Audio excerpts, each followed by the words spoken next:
It's a car that's been on sale in India for the last 17 years, and not many, especially in the sedan space, can boast of that. The Hyundai Verna, with close to 5 lakh sales, has been a popular car for the Korean brand in India, and now the recently launched 6th generation model aims to write a new and successful chapter, especially looking at the number of significant changes it comes with.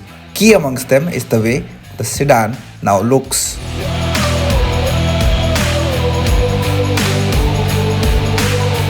It's a bit of a quirky design this, and may I add, somewhat polarizing as well. At some places on the car, the brand's new design philosophy of sensuous sportiness is quite evident, while at some other places it sort of takes you back in time.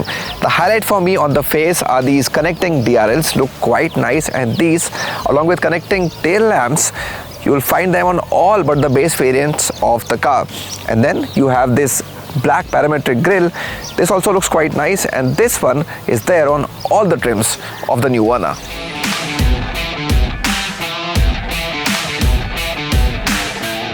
On the profile, lots of cuts and creases attract your attention, and complementing them well are the 16-inch diamond cut alloy wheels. Satin finish on the door handles also give a unique touch to the profile. On the rear, the Verna lettering behind the glass is also quite impressive. Importantly, the car has grown in size, which includes more width and a larger wheelbase than earlier. That should result in enhanced cabin space, so let's jump in there.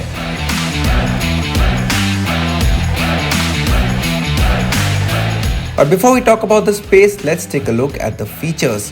The 10.25-inch instrument screen as well as the digital cluster is a part of a single unit, and it is curved towards the driver, which really helps. The infotainment system is compatible with Android Auto and Apple CarPlay, and it comes with Hyundai's BlueLink connectivity suite that gets as many as 65 features. Using Alexa, the Home to Car feature can also be enabled on the vehicle.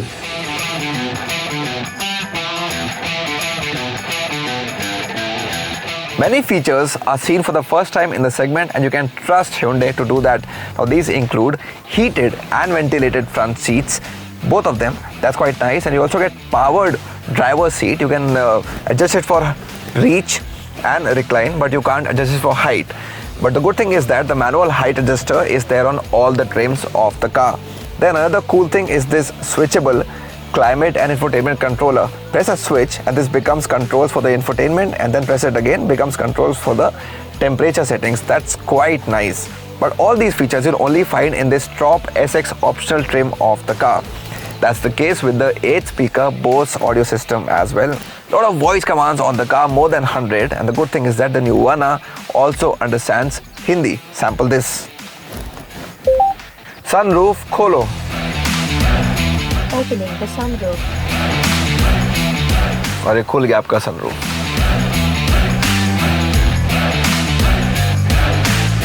Apart from a voice-enabled sunroof, other features include ambient lighting in 64 colors, wireless charger, and a leather-wrapped 2-spoke steering, seen for the first time on a Hyundai in India.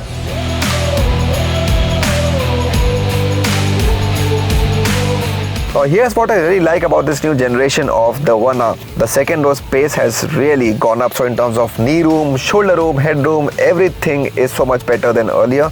Somebody of my height can sit here comfortably for long hours. Even the under-thigh support is great. Now this is of course the longest wheelbase in the segment, and that really contributes to that. Apart from that, you also get a center armrest with 2 cup holders, and importantly 3-point seat belts for all the 3 passengers here, and all those seat belts also come with reminders. So that's a nice touch on this new Verna. The increase in wheelbase and the new design has made the second row in the Verna a much desirable place than earlier. Also quite desirable is the boot space of 528 liters, which is most for any car in the segment. However, the spare wheel is a space saver, which you may not like. The drive of the new Verna took us to the scenic and recently inaugurated Delhi-Mumbai Expressway, and unseasonal rains gave us company for a good time. A big change on the Verna is the discontinuation of the diesel engine, and now you can choose between 2 petrol engines, both of which are E20 ready, and one of them is a turbo. What I'm driving is the 1.5 litre naturally aspirated version of the car with a CVT gearbox, and this one comes across as a light, easy car to drive. It gives you a feeling that it is really suitable, especially for the city conditions, for everyday use, because the steering wheel is really light, the power delivery is linear, and all these things help you make your maneuvers in a much better way in your traffic-laden roads. Yes, it doesn't feel as sporty as you would like it to, especially out on the highway where I am right now, but you do get to use the paddle shifts to take the things in your control a little bit more.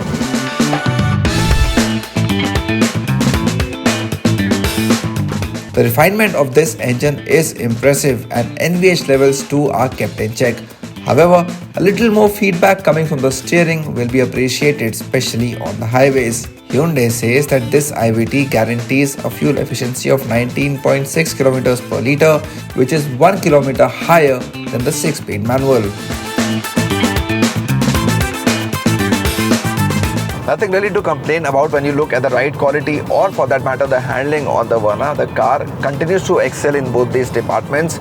Low speeds, high speeds, taking corners, it is one thing, but the car continues to impress you. Then you also have 3 drive modes on the car, and you get them on both the engines, the turbo engine as well as this 1.5 NA, so that's a good thing.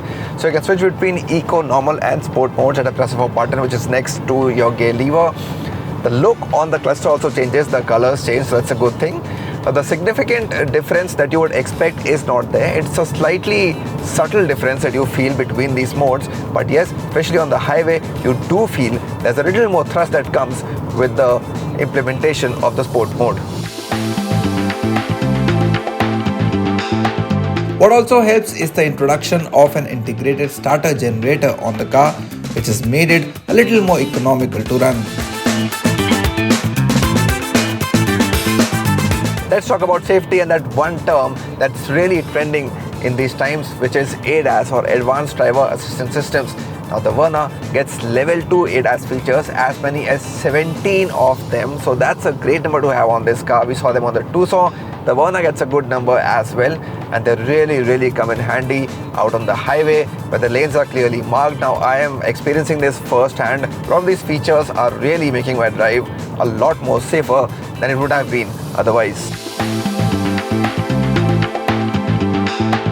Some of these features include forward collision warning, lane keeping assist, smart cruise control and rear cross traffic collision avoidance. That's not all, the car comes with 65 safety features including 6 airbags, electronic stability control, tire pressure monitoring system and front parking sensors. And then it was time to sample the new addition to the Verna, one that has got a lot of you excited. The 1.5 turbo, which comes with a 6-speed manual or a 7-speed DCT.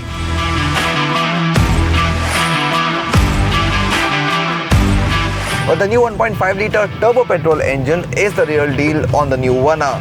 The most powerful engine in the segment, and it clearly shows. And more than 250 Nm of peak torque, that too from 1500 RPM, and you get a car that is a driver's delight.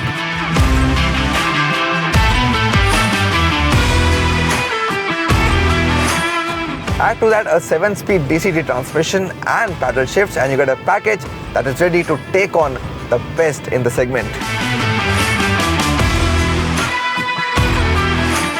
The car feels planted and feedback from steering is also better on this version. 0 to 100 km per hour is achieved in 8.1 seconds, and if Hyundai is to be believed, aerodynamics also have slightly improved on the sedan. The claimed fuel efficiency here is even better, with manual giving 20 km per litre while DCT promising 20.6 km per litre. These numbers are seriously impressive looking at the kind of performance this drivetrain delivers.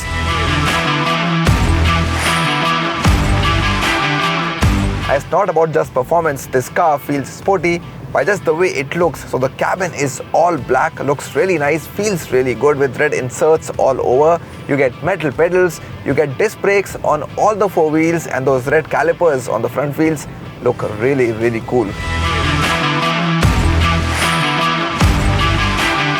What you also get on the turbo variants exclusively is an electric parking brake along with this fiery red shade with black roof, which just enhances the overall appeal of the car.